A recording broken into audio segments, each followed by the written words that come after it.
Los ciudadanos. Los ciudadanos. La parte fundamental de un país, sus pensamientos, sus ideas, sus acciones. Sigue este interesante espacio, en donde la expresión de las ideas se convierte en la ruta a seguir de toda una nación. Transmitido por Magnética FM. Los ciudadanos.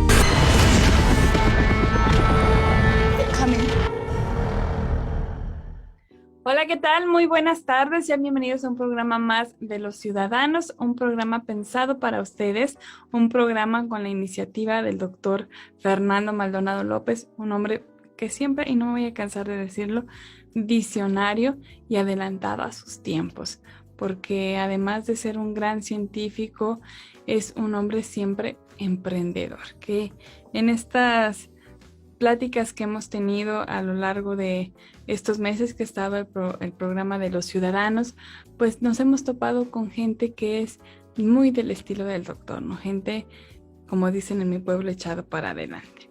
Hoy yo tengo el gran gusto y estoy muy emocionada porque a mí estos temas, la verdad, como siempre ustedes lo han podido notar en este espacio, estos temas para mí me mueven, me conmueven, me emocionan, me incentivan, me hacen sentirme pues mucho mejor, me hacen sentir, si me lo permite nuestra invitada, esperanza, que creo que es muchas de las cosas que nos fallan y que nos faltan aquí, no solamente en San Luis Potosí, sino también en México. Hoy tengo el gran gusto de saludar a la licenciada Alejandra García.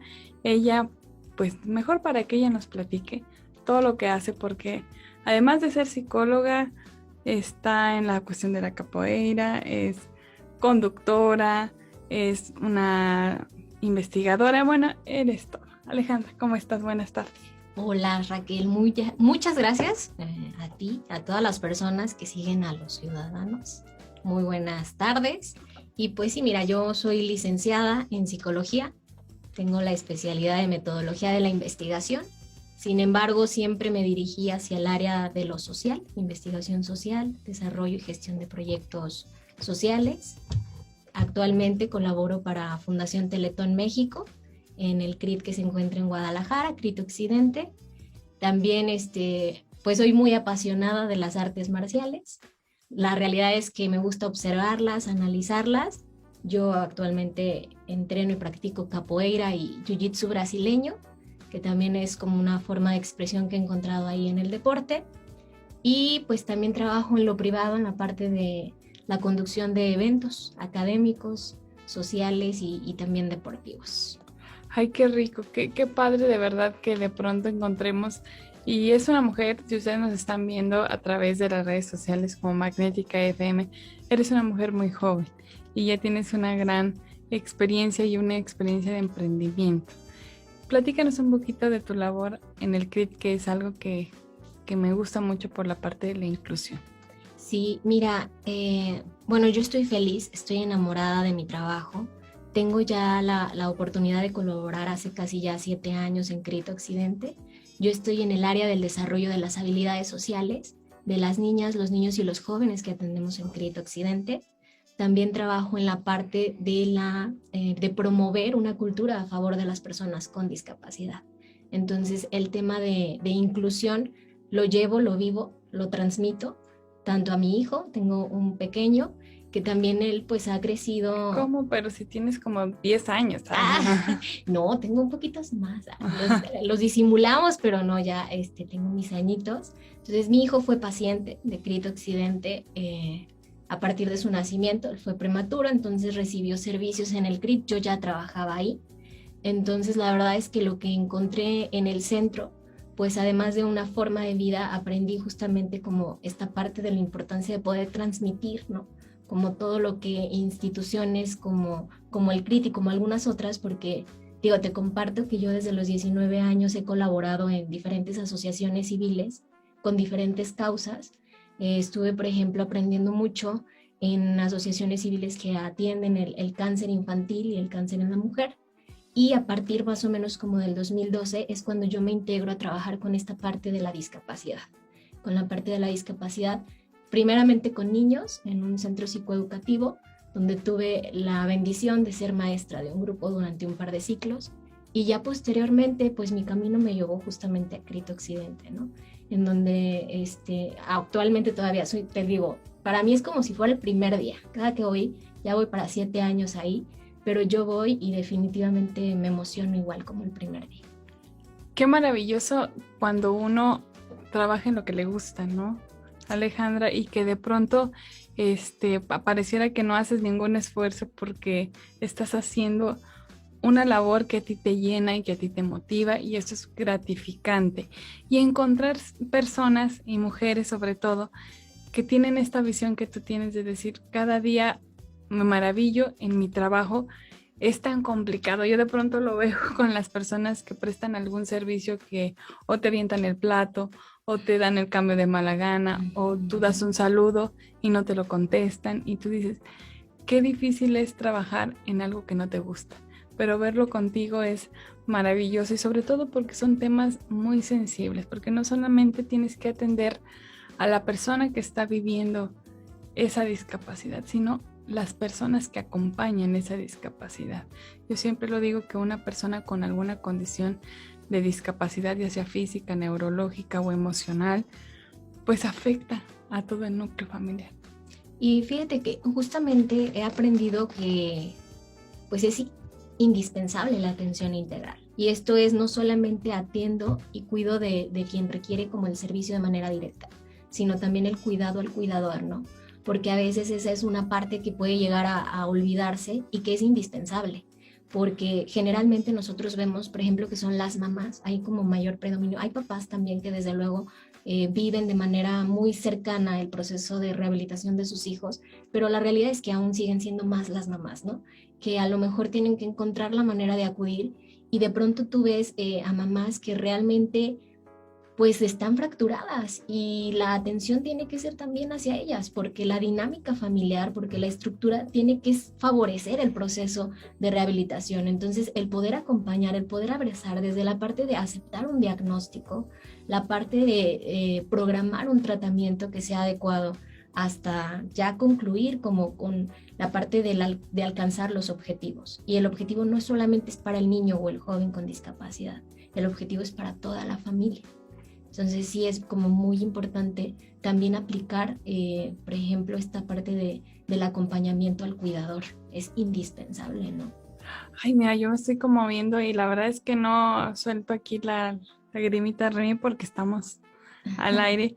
Pues la verdad es que estas palabras a mí me llegan mucho y me acuerdo muchísimo, si me lo permiten. Y ya saben que yo siempre hablo del autismo y de mi hijo que tiene esta condición de autismo, no por otra cosa, sino para crear esta conciencia, ¿no? Porque creo que debe ser promoverlo para que se normalice, aunque ya quedamos que pues la normalidad depende de uno también, cómo vive en su contexto.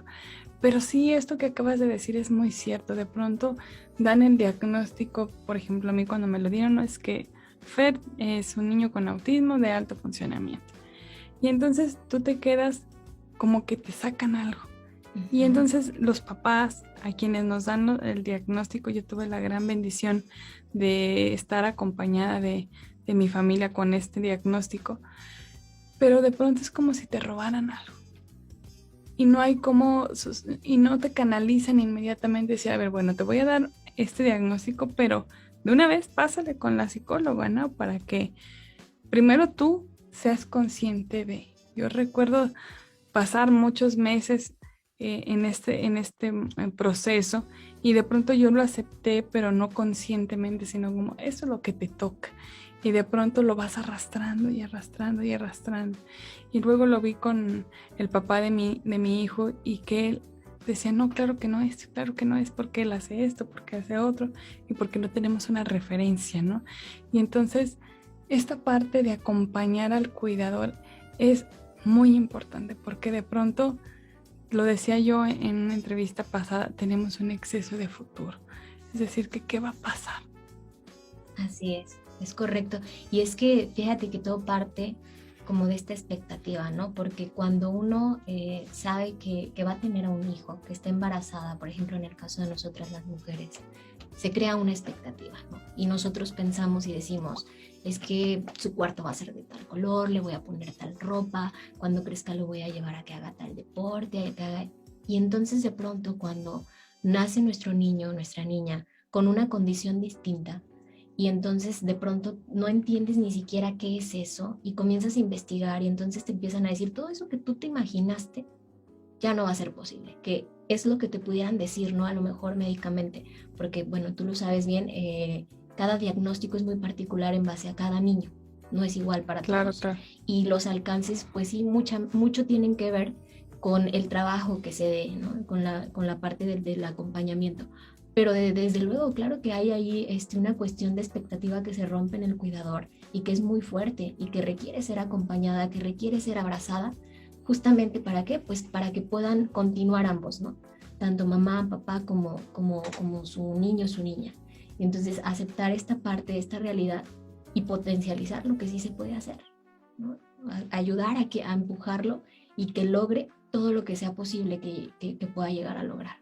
Sí, qué importante esta parte que dice, yo se lo comentaba a alguien y le decía, es que yo tenía muchas expectativas cuando tuviese mi hijo y que fuera creciendo y tenía, pues tuve yo de mis amigas, creo que fui la que más se tardó en tener un hijo, lo tuve ya casi a los 30 y hagan las cuentas. Uh-huh. Y yo veía cómo mis amigas hacían esta dinámica tengo una amiga a la que le mando un abrazo, que quiero mucho, Vania, y yo me acuerdo que ella hizo un Excel para poner la evaluación de las escuelas en donde iba a estar su hijo. Yo decía, yo muero por hacer eso, ¿no?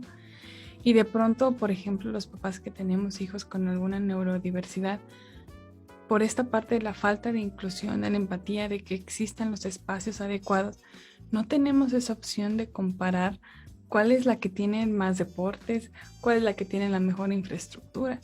Nosotros pensamos en la escuela en la que me lo acepten. Y esa es una realidad muy triste y muy desmotivante. Y sí tienes que cambiar tus expectativas. Y nos dice mucho la gente, es que este niño no vino a cumplir las expectativas de nadie más que de él. Sí, pero yo me hice ilusiones con él. Yo ya había pensado el cuarto, de qué color, me compré un coche diferente porque yo decía, yo voy a ser la mamá que va a llevar a todos los niños al fútbol. Y a él no le gusta el fútbol. Claro. Y yo voy a ser la mamá que en el colegio quiero que participe en todos los bailables, en todos los eventos, y a él no le encanta esa parte. Claro. Pero fíjate que ocurre con todos los niños, ¿verdad? Que claro. Independientemente como de la circunstancia, de pronto como papás nos hacemos de expectativa, pero a lo mejor ellos les gustan otras cosas o hacen las cosas de otra forma. Y que es muy válido, correcto. Pero también tenemos que aprender a manejarlo, ¿no? Y de pronto no nos enseñan a manejar esta parte. Vamos a nuestro primer... Ay, Alejandra, qué bonito está esto. Bien. Está muy divertido. Vamos a este corte. Acuérdense que estamos con nuestras líneas activas en el 128-83-84 y el 128-83-85. No se le olvide el prefijo 444 porque si no, pues no va a poder enlazarse con nosotros. Regresamos.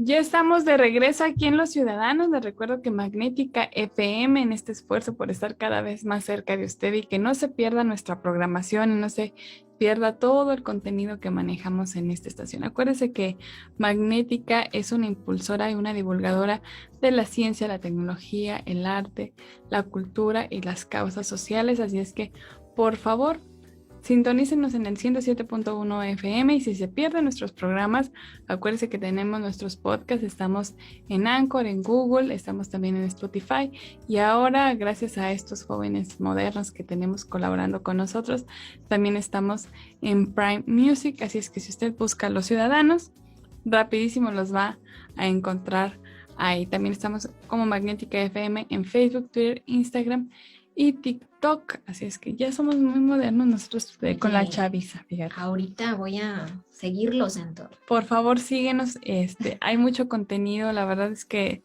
como lo decimos, Magnética está en pro siempre de dar un espacio. Y es precisamente esta cuestión de brindar espacios reales. Y me gusta mucho, y me voy a regresar con la parte de que eres una mujer integral. Y que eso es lo que tenemos que hacer. De pronto se nos olvida y creemos que solamente estamos aquí para trabajar, en el caso de las mujeres, y ser mamá, o solamente ser mamá.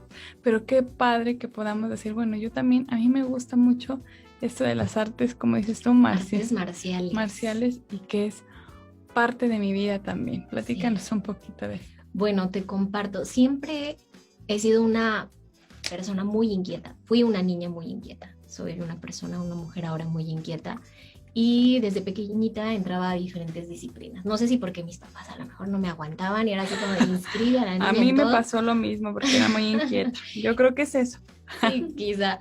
Pero bueno, ya justamente, curiosamente ya en la edad adulta es cuando ya tengo yo como la oportunidad de ver como lo que me llamaba más la atención. Entonces, en algún momento conocí un poquito sobre la cultura brasileña y aprendí un poco sobre la capoeira. Entonces me encantó, busqué un lugar donde pudiera tomar clases y justamente ahí pues en Guadalajara encuentro un lugar donde tengo la oportunidad de comenzar a entrenar este maravilloso deporte que es música, es arte marcial, es danza. Y ahí conozco al que actualmente es mi prometido y padre de mi hijo. Y curiosamente comenzamos a darnos cuenta que teníamos algunos sueños en común, entre ellos pues el poder en algún momento tener nuestra escuela de artes marciales. Él es actualmente pues peleador profesional de artes marciales mixtas, de MMA, es instructor. Tenemos poquito, noviembre del año pasado, que abrimos por fin nuestra escuela después de 8 años. Y pues es un sueño y es una pasión muy bonita. En Guadalajara. En Guadalajara, así es. Y curiosamente, bueno, nuestro hijo, Nicolai, actualmente tiene 7 años y él ya entrena también artes marciales. Yo siempre le digo que como nacen como con cierta luz. Hay unas cosas que se heredan, hay otras cosas que se aprenden. Él salió con las dos. No es muy bueno académicamente, debo aceptarlo, pero en el deporte resultó ser muy bueno. Entonces actualmente es muy bonito porque es nuestro negocio familiar, los 3 entrenamos, los 3 participamos y nos gusta, ¿no? Esta parte, esta forma de comunicarnos también, pues a través de justamente de la capoeira y a través del jiu-jitsu brasileño, además de que me brindó mucha seguridad, Raquel, porque he de confesarte, yo siempre he sido una mujer un poco miedosa y más en el país tan inseguro en el que vivimos, el poder aprender algo que te dé una esperanza de defensa ante alguna situación de peligro, la verdad es que sí mejora tu confianza. Entonces, a partir de que yo también comienzo a conocer más sobre mi cuerpo, empiezo a aprender diferentes formas de también de reaccionar ante cuestiones de inseguridad, pues sí cambia la perspectiva, porque incluso llegué a tener yo una fobia social como no tienes una idea. Entonces sí es como bien interesante como todas las herramientas que la vida te va brindando para poder sentirte un poquito más seguro. Qué padre palabra que acabas de mencionar, herramientas. De pronto se nos olvida que nosotros pues vivimos en un mundo en donde existen todos los matices, ¿no? La seguridad, la inseguridad, la maldad, la bondad, existe todo. Y de pronto no estamos preparados. Digo, tú tienes esta formación psicológica y dices, bueno, yo tenía esta fobia social por la cuestión de la inseguridad que se vive, pero de pronto no somos conscientes de que necesitamos hacernos llegar de estas herramientas, ¿no? Yo te pongo un ejemplo. Tuve aquí el gusto de tener a la hija del papá de mi hijo y estábamos platicando y de pronto yo saco el bastón y me dice, ¿por qué no siempre andas con bastón si caminas mejor con el bastón? Le digo, pues no sé, como que se me olvida, como que todavía me da cosita de que la gente me vea, porque la gente de pronto es medio morbosa y te ve y te pregunta, ¿por qué traes bastón o por qué pasa esto? Y lo veo y digo, herramienta, esa es una herramienta para mí, ¿no? ¿Por qué no la uso? Porque me da flojera bajarlo, se me olvida, lo he perdido 3000 veces, en fin, pero de pronto no somos conscientes de que requerimos estas herramientas.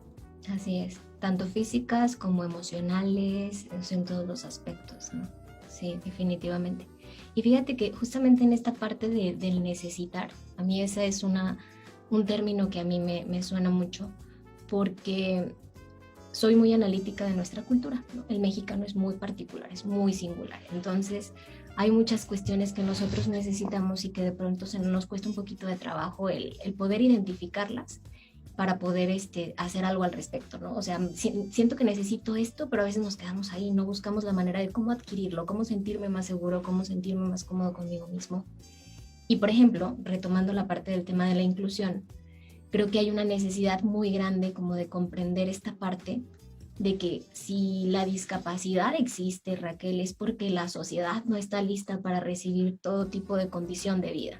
Es decir, yo creo que si nosotros tuviéramos una infraestructura accesible para todas las personas, un sistema educativo accesible para todos, que todas las personas, así como aprendemos nuestra lengua, aprendiéramos lengua de señas mexicanas, si contáramos con un sistema educativo, un sistema de salud que incluyera a todas las personas, la discapacidad no existiría porque todos tendríamos acceso a todo.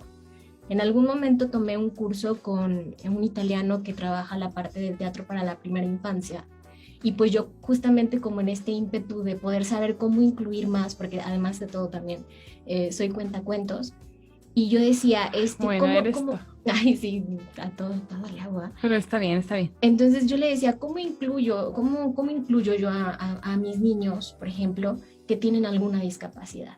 Entonces a él no le cuadraba mi pregunta, ¿no? Y yo, pues es que tú ¿cómo le haces? Y a mí me impactó su respuesta porque él me dijo, yo hago exactamente lo mismo. O sea, para él no había diferencia entre un niño con una discapacidad o un niño que no la tenía. Y yo aprendí muchísimo de él hace 5 años, porque a partir de ahí comprendí que no hay por qué hacer las cosas diferentes. El asunto es que sí hay limitantes, pero son externos. Y de pronto también a nivel de pensamiento. Entonces, si nosotros lográramos como completar esto, no existiría como esta limitación, ¿no? Todos podríamos acceder a todo. Entonces, ¿cuál sería el límite ahí? Qué padre lo que acabas de decir, y me viene a la mente alguna vez que en el caminar me encuentro, digo, las personas que tenemos alguna discapacidad física hacemos uso mucho de estos barandales o de las paredes para agarrarnos, ¿no? Y luego de pronto me puse a pensar porque me topé con un barandal de metal y yo dije, ¿cómo voy a pasar por ahí si yo necesito agarrarme de ese barandal? Pero estamos a 33, 35 grados centígrados. O sea, calientísimo. O sea, yo no puedo agarrar eso. ¿Cómo voy a llegar? Entonces me quedé, y la verdad me van a decir que qué exagerada, pero me quedé 15 minutos parada esperando que alguien pasara, porque nadie pasaba en ese rato y yo necesitaba caminar y era un tramo muy, muy largo y decía, ¿quién hace estas políticas públicas, no? ¿Quién decide qué material van a utilizar para la infraestructura? Y no somos conscientes, o de pronto las banquetas que están súper altas, yo dije, ¿a quién se le ocurrió a un gigante hacer esta banqueta?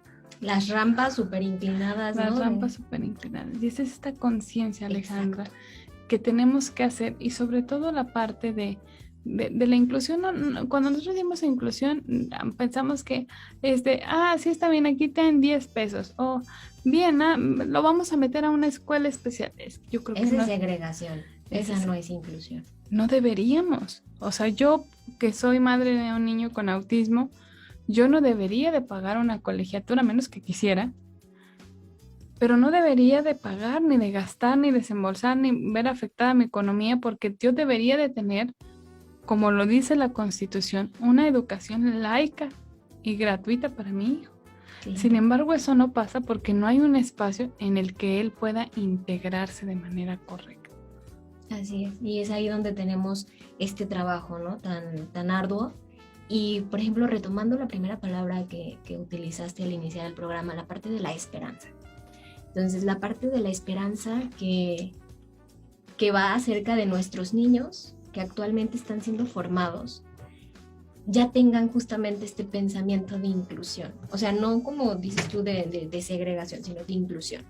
Y entonces a lo mejor los que están por elegir una carrera, que están por decidir si van a ser arquitectos, si van a ser maestros, los jóvenes que están siendo formados, que ya tengan justamente este pensamiento que le permita, por ejemplo, identificar qué material sí, qué material no por ejemplo, para un pasamanos, ¿no? O sea, cómo hacerle, y que ya lo vean desde esa perspectiva de inclusión.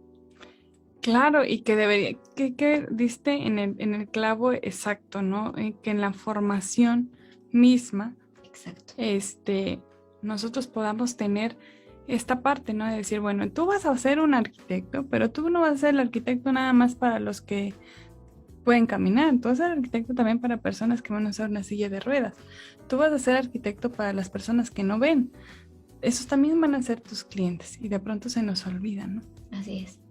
Alejandra, vamos a nuestro corte. Qué rápido, la verdad. Qué bonito hablar de esta parte y entender que, como nos lo dijeron alguna vez, la vida puede cambiar en un segundo. Vamos a este corte y regresamos aquí a Los Ciudadanos. Ya estamos de regreso aquí en Los Ciudadanos. Gracias de verdad por acompañarnos de lunes a viernes de 6 a 7 de la noche en este espacio. Alejandra, permíteme hacer rápido un comercial. Claro que sí. Acuérdense ustedes que seguimos en una pandemia, que estamos todavía en semáforos críticos aquí en el país. No hay que confiarnos, digo, todavía nos quedan unos días de vacaciones con nuestros niños en nuestros trabajos, pero no hay que confiarnos, hay que seguir usando el cubrebocas. Acuda a vacunarse, no tenemos nosotros certeza de muchas cosas, pero hay que hacer poquito a poquito las actividades que nos van marcando según el semáforo de nuestros estados, de nuestro país, porque lo importante es nuestra vida. Ahorita vamos a estar alejados un poquito, pero va a llegar el tiempo en el que estemos juntos y la verdad que ese día debemos de estar todos. Así es que por favor, siga lavándose las manos, use gel, no vaya a eventos sociales si no son necesarios, de verdad. Nos va a quedar más tiempo para hacerlo. Ahorita es momento de estar en casa si podemos y de seguir con las medidas sanitarias pertinentes. Alejandra, perdóname el comercial, pero luego de pronto está medio complicado porque luego vas viendo tus redes sociales, yo les digo que parecen cementerios porque de pronto encuentras esquelas y esquelas donde murió fulano de tal por COVID. Entonces, ¿cómo manejar la pandemia, Alejandra? ¿Cómo te ha tocado a ti trabajar esto? Pues considero que todas las personas a las que se les hace esa pregunta van a decir ha sido muy complicado, ¿no? A lo mejor algunos más que a otros. Pero, por ejemplo, yo que trabajo en la parte del desarrollo de habilidades sociales en niños, y de pronto el trabajo era como este contacto tan directo con ellos. Ha sido difícil.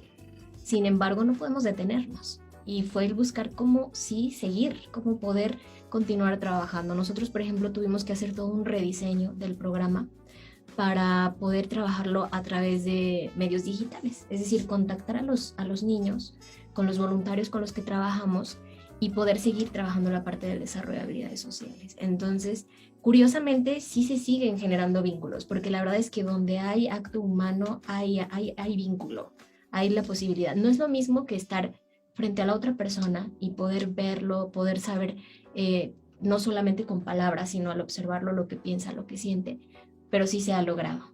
Entonces, yo trabajo mucho en la parte del desarrollo, en la gestión de proyectos sociales, que eso también me ha llevado a trabajar con otras organizaciones. Ahorita, por ejemplo, aquí en San Luis Potosí estoy muy contenta de poder colaborar con Mare AC y con Hilos de Luz, y también ahora que se une, ¿no?, un capítulo a esta asociación civil maravillosa de mujeres empoderadas. Entonces el poder trabajar justamente ahorita pues de manera digital, ¿no?, pero el poder seguir colaborando, el seguir logrando las metas de lo que nos gusta, pues es importante el evolucionar. Fíjate que yo creo que esta pandemia nos vino a traer un mensaje muy claro, ¿no?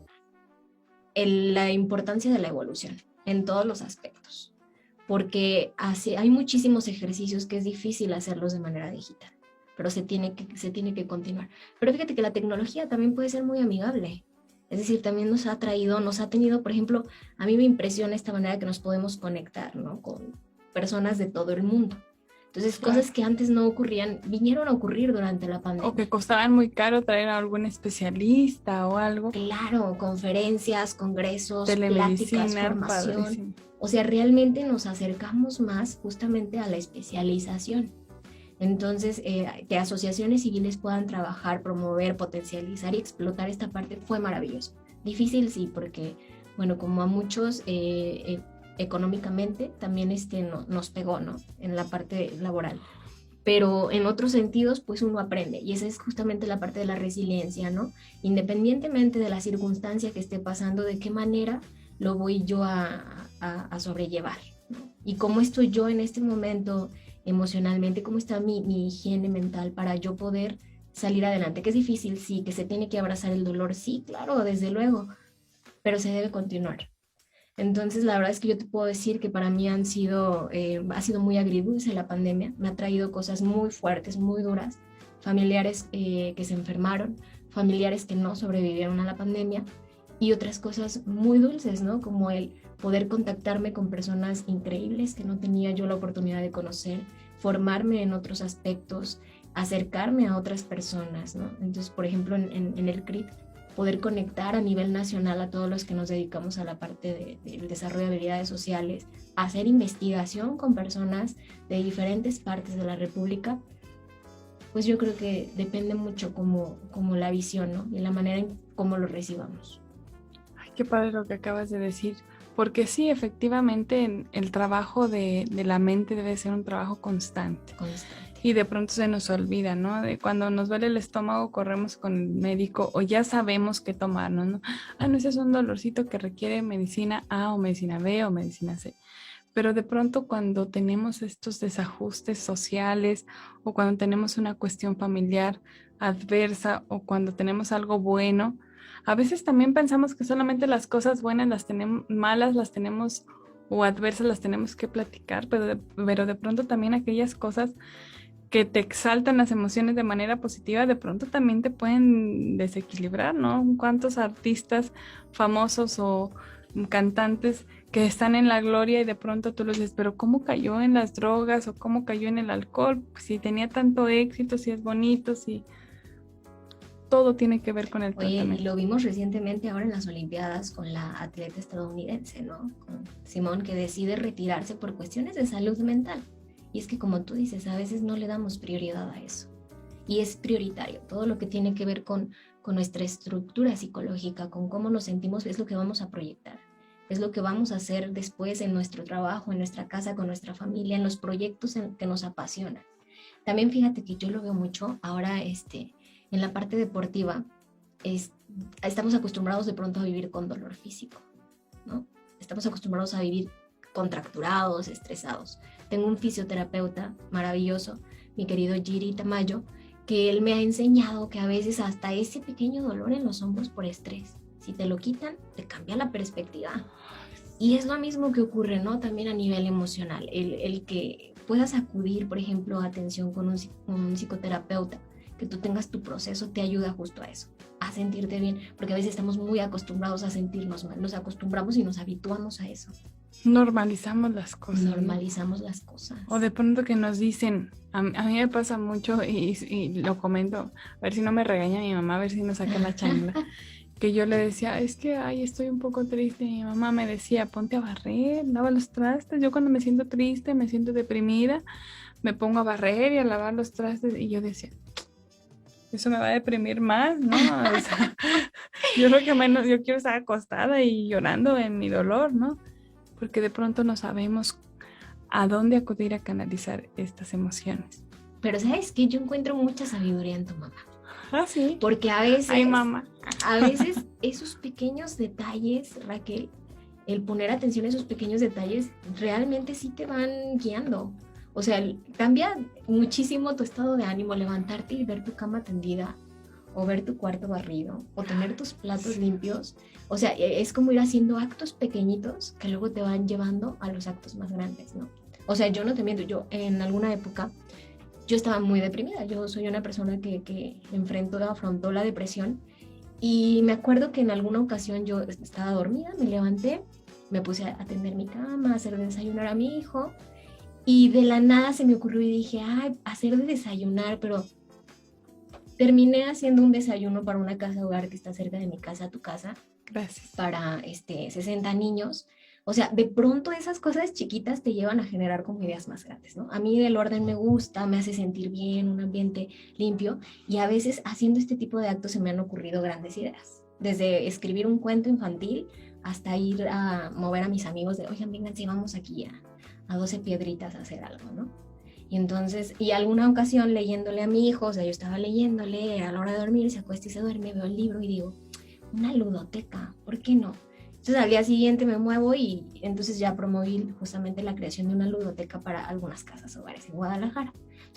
Entonces a veces el quedarnos acostados, dormidos, pues no sé, puede que sea cómodo, que sea a gusto, pero generar a veces como estos actos chiquitos te pueden llevar de pronto a ideas que te hacen trascender de tu estado de ánimo actual, ¿no? Mira, ya ven, las mamás siempre tienen sabiduría y no las valoramos. Sí, tu mamá tiene mucha sabiduría, la verdad es que sí. es bueno. Fíjate que acabo de rescatar otra parte de ti, otra más, de esto de tener esta visión emprendedora, ¿no? De siempre estar, como lo dicen en mi pueblo, echado para adelante. De decir, bueno, tengo que sacar, yo veo en la pandemia, si me lo permites, y siempre he pensado que las crisis son oportunidades ¿no? Para darnos cuenta en qué estábamos mal. Yo veo en la pandemia, por ejemplo, a nivel de la docencia, en donde yo me desempeño también, y digo, nos pegó con una cachetada como guante blanco, darnos cuenta que no estábamos a la vanguardia en tecnología. Entonces, nos va a dar la oportunidad para que en un futuro podamos tener clases también de manera digital normalizadas, ¿no? Sí, no, increíble. La verdad es que sí, yo admiro mucho el trabajo de las maestras. Ahora que fui maestra de mi hijo, uff. Ay, no, y luego no te pagaron. A mí no me pagaron tampoco. Alejandra, vamos a nuestro último corte. Qué rápido se pasó. Le invito a que se comunique con nosotros al 128-83-84 y al 128-83-85. No olvide el prefijo 444. Regresamos. Ya estamos de regreso en este último bloque. De verdad es que si usted está escuchando el programa, de pronto yo entré como en una paz mental y en una paz hasta con tu voz, como que vas guiando, Alejandra, esta paz de estar pensando consciente cada una de las palabras. Muchas gracias, Raquel. Alejandra, me voy a regresar otra vez a la parte de la cuestión de la formación integral, porque a final de cuentas, pues eso es lo que tú haces en el desarrollo social, en este importante centro de rehabilitación que es muy famoso, el CRIT, que es el Teletón, que de pronto pues tiene algunas cosas que la gente empieza a malversar, pero la verdad es que la ayuda es real, es tangible. A mí me dieron un apoyo también ahí para rehabilitación de una pierna en algún momento y tú te das cuenta del profesionalismo que tienen ahí. Sí, la verdad es que desde campañas negativas, porque la comunicación llega muy lejos, de ahí también mi admiración por tu trabajo, Raquel. Gracias. Porque campañas negativas sí dieron un golpe muy fuerte a la fundación, sin embargo, bueno, poco a poco con los resultados se ha ido trabajando para continuar, porque aquí lo más importante pues son justamente los niños y los jóvenes a los que deseamos acompañar en este proceso de rehabilitación integral. Entonces, pues ahí seguimos. Y fíjate que sí, muy profesional. Hay muchísimos protocolos, ¿no?, a seguir. Y no por nada creo que es una institución que se encuentra en el lugar, si mal no recuerdo, 12 del Great Place to Work, como uno de los mejores lugares para trabajar, porque no solamente se da calidad a los usuarios, sino que todos los colaboradores somos súper cuidados, nos cuidan, pues somos súper cuidados por nuestros líderes. Y la verdad es que es maravilloso poder encontrar en una empresa eso, en una institución, porque lejos de ponerte la camiseta te la tatúas, ¿no? Porque nos cuidan, porque les importa nuestro estado emocional, nuestra situación familiar, y eso se refleja al momento de atender a nuestros niños, a nuestros pequeños, ¿no? Es impresionante. Entonces uno integralmente se siente pleno y es lo que vas a ir a proyectar y a trabajar con los niños. Leí en algún libro alguna vez que el primer cliente de una empresa es el empleado, ¿no? Así es. Si tu empleado compra tu producto, si tu empleado se siente a gusto, todo va a fluir. Y de pronto a nivel organizacional se nos olvida esta parte, ¿no? De cómo ver a estos, a tus empleados, a tus colaboradores. A mí me gusta mucho utilizar la palabra en lugar de empleados, colaboradores, porque creo que todos nos nutren. Yo siempre le digo a Alejandro y a Charlie que colaboran conmigo, que yo les robo su alma y sus ideas, porque su juventud a mí me impregna también de sabiduría y de conocimientos y les aprendo cada día. Y ayer justamente estaba hablando de ellos, yo decía, qué padre que dos jóvenes tengan este emprendimiento, ¿no? De decir, se pueden hacer las cosas, pero tiene mucho que ver también con la situación y el contexto en el que te encuentras. De pronto yo veo algunos conocidos en el Facebook, porque la palabra amigos ahí no aplica tanto, pero que todo su Facebook está plagado de pesimismo y cosas en contra de la empresa. Y tú dices, ¿qué haces ahí? Exacto. ¿Qué haces ahí? ¿Qué haces ahí? Porque lo único que haces es desvirtuar no solamente como persona, sino también el trabajo, y estás en un ambiente que tú mismo propicias que esté feo. Sí, sin duda. La verdad es que a veces estamos en el lugar donde no debemos estar, esa es la realidad, ¿no? pero cuando uno encuentra como su camino, ¿para qué es bueno? Porque igual a mí me puedes encantar hacer algo, pero a lo mejor yo no tengo las aptitudes o las habilidades y hay que aprender a reconocerlo, hacer un autoanálisis y decir, no, pues mejor me voy a potencializar las aptitudes y las habilidades que tengo, y sin darte cuenta entonces llegas al lugar correcto y no solamente trabajas, sino que eres feliz haciendo lo que amas. Claro, sí, y esa parte me gusta mucho y me recordaste a Odín Dupeirón, no sé si alguna vez lo escuchaste, que Sí, él decía claro. exactamente eso, no, es que a mí me gusta cantar, pero pues no cantas, No, pero yo amo cantar, pero tu voz es chiquita. Entonces eso pasa mucho, yo por ejemplo a mí me encanta el deporte, pero pues no lo puedo practicar, entonces tengo que una vez más cambiar las expectativas y no está malo. No está malo, pero a veces nos quedamos arrastrando, Alejandra, la cobija de decir, es que yo a fuerza quiero hacer esto aunque me duela y aunque sea un trabajo que no sea para mí, pero aquí tengo que estar en mi deber ser, ¿no? Uh-huh. Y es que, digo, los sueños sí se cumplen, ¿no? Nosotros soñamos siempre con algo y yo creo que sí se cumple, pero creo también que a veces no. Y justamente para no caer como en esta parte de la frustración es como entender eso, ¿no? De qué es lo que a lo mejor sí y a lo mejor qué es lo que a lo mejor no, o quizá ahorita no, ¿no? Quizá después. Pero pues sí, volvemos a lo mismo, ¿no? Esta parte de conocernos, esta parte de autoanalizarnos, de reflexionar. Entonces eso es muy importante, ¿no? Es como otra también de las partes que a mí me gusta mucho compartir, ¿no? Con las personas. La importancia de tomar las decisiones es dependiendo del instante, ¿no? O sea, hay diferentes instantes para que tú tomes una decisión y eso te va a guiar al rumbo. El momento en el que decides en qué trabajo estar, en el momento en el que decides si vas a querer una familia o no, el momento en el que tú decides irte de un trabajo que te das cuenta que no O de es una lo relación. de una relación. Bueno, es que yo creo que la mayoría de las situaciones por las que alguien puede llegar a ir a consulta tiene que ver con el corazón. Tiene que ver con el amor. ¿Hacia quién? Hacia el otro, hacia mí mismo, hacia mi familia. El amor nos mueve hacia todos lados, ¿no? Entonces, pues sí, creo que es importante el poder identificar eso. Dijiste en el bloque pasado una parte muy bonita que dice cuidar y cómo estamos en nuestra higiene mental. Y de pronto no nos atrevemos ni siquiera a mirarnos al espejo. O a mí me pasa mucho que yo le digo, estuvo con nosotros el licenciado René y yo le decía, ay, es que me siento mal porque tú tienes una voz espectacular y yo voy a salir con mi vocecita. Y me dice, es que a nadie nos gusta nuestra voz, porque nos da miedo enfrentarnos a nosotros mismos, ¿no? De pronto es complicado o verte al espejo o escucharte y tú dices, ay, esa es mi voz, qué miedo, qué pena.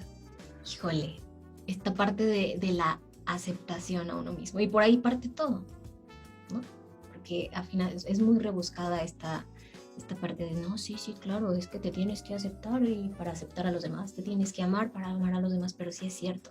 O sea, si ni siquiera estás tranquilo contigo mismo, ¿cómo esperas estar tranquilo y en paz con los demás, con lo que haces, con tus circunstancias, con tu familia? Entonces, sí, es difícil, ¿eh? Es difícil porque creo que de pronto es más fácil enumerar lo que no nos gusta de nosotros que enumerar lo que sí nos gusta de nuestros talentos. Es más sencillo hablar de lo malo que de lo bueno. Y ahí es donde necesitamos justamente este cambio, ¿no? Este chip. Y para lo que nos ayuda justamente la terapia, para escucharnos y el poder transformar eso. Aceptar esta parte. Yo me acuerdo mucho, en algún momento concursé para una beca, voy a omitir la institución, para un doctorado y me decían, ¿por qué tú quieres hacer esta investigación? Yo estaba hablando de la inclusión de las mujeres en la vida laboral y académica, mujeres con discapacidad. Y me decían, ¿por qué la quieres hacer si no vas a ser objetivo porque tú tienes esta discapacidad? Y yo les decía, es que para mí la intención de hacerla es visualizar este problema. Y luego me di cuenta, Alejandra, que yo no lo había visualizado hacia mí, porque mi entorno no lo había visualizado, porque yo no nací con una discapacidad. Yo la adquirí por una enfermedad. Y entonces me senté y dije, a ver, esta es mi realidad. No es que yo sea Raquel, persona con discapacidad. Es que tengo esta condición y la tengo que aceptar porque tengo que rediseñarlo, ¿no? Y entonces me acerqué con mi pareja y le dije exactamente lo mismo. Es que tú no eres consciente de que yo ya no soy esa otra persona. Entonces tiene que cambiar hasta la mecánica donde tú dejas tus zapatos. Porque si tú los dejas en un lugar en donde yo paso comúnmente y me puedo tropezar. Entonces toda esta aceptación del ser y de esta aceptación de querer confrontar tu realidad. Y es que la transformación es algo inminente, es algo que se va a dar en todas las personas. O sea, no vamos a ser los mismos, incluso de ayer a hoy, ¿no? O sea, yo en esta visita a San Luis Potosí he aprendido mucho de la persona con la que me acompañé, como no comer, de la persona con la que me acompañé en el camión, las personas que me recibieron. O sea, yo ya no voy a ser la misma cuando regrese a Guadalajara. Ya te conocí a ti, ya no puedo ser la misma, ¿sabes? Y realmente eso es bueno porque nos permite seguir creciendo y nos permite seguir compartiendo lo que somos y lo que sabemos y a los demás, o sea, ponerlo al servicio de los demás. Entonces creo que eso es bueno.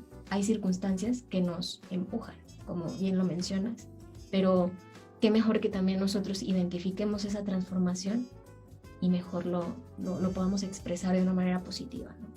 Qué padre lo que acabas de decir. Hay cosas que nos empujan a hacer y a veces es una enfermedad, o a veces es el nacimiento de un hijo, o a veces es una pandemia, o a veces es que alguien nos invite a hacer un proyecto como el de Mujeres Emprendedoras, ¿no? Sí, la verdad es que sí, estoy muy feliz, muy a la expectativa. Estamos comenzando, vamos a ver todo lo que podemos hacer. Te digo, mi especialidad es justamente en la parte de desarrollar proyectos sociales, entonces vamos a ver qué podemos lograr por ahí. Y qué padre, aquí en San Luis Potosí. Y aquí en San Luis Potosí que podamos entre mujeres de verdad, en lugar de criticarnos y meternos el pie, pues echarnos la mano, ¿no? De pronto necesitamos este acompañamiento. Sí, sumar siempre va a ser mejor. Sumar siempre va a ser mejor.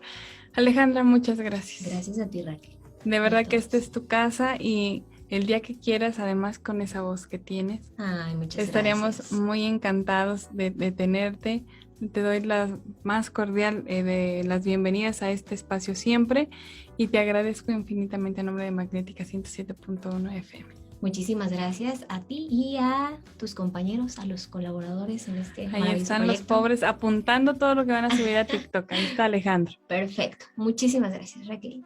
Y a todos los que siguen a los ciudadanos. Muchísimas gracias, Alejandra. Pues ella fue Alejandra. Ella, pues la verdad es que ni siquiera le voy a decir una de las tantas actividades porque si no, no voy a acabar nunca en este programa. Pero la verdad es que es un gusto siempre escuchar a mujeres emprendedoras porque nos dan, como ella dice, ya nos hacen ser diferentes. Solamente de decir, si ella puede, ¿por qué yo no? Entonces, pues quedémonos con esa reflexión. Mi nombre es Raquel Pérez Mendoza y estos fueron Los Ciudadanos. Hemos escuchado las ideas, sentimientos y propuestas de un importante personaje de nuestra sociedad. Te esperamos en Los Ciudadanos, por Magnética FM.